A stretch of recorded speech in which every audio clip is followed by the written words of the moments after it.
Okay, so I wanted to quickly show you how to cut some cardstock smaller than the die that you're using. This is the largest die from Countryside Corners, and you can see I've already got some Post-it tape on here.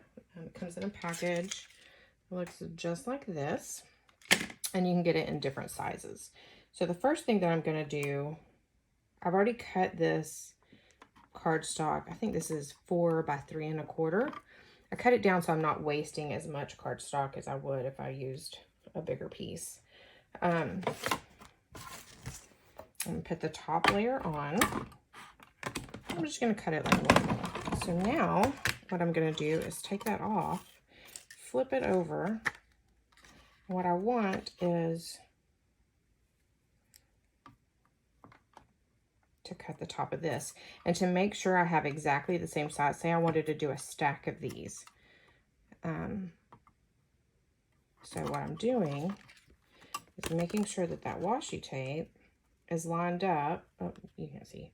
Lined up with the top or the bottom, and it's not washi tape, Post-it tape is lined up there. So I'm just going to stick that to the cardstock, flip it back over. And then you can tell I've got it crooked, so let's see if we can straighten that up again. Okay, and then put that up. So you want to make sure that your washi tape is in the same spot so that it doesn't get crooked. So you can always, once you've cut your first piece, use that as your guide to put your tape down. So there we have it. There's a smaller piece than we started out with. Isn't that cool? I love that you can adjust and get whatever size you need from our shapes, from our dies. I hope this helps you, and thanks for watching.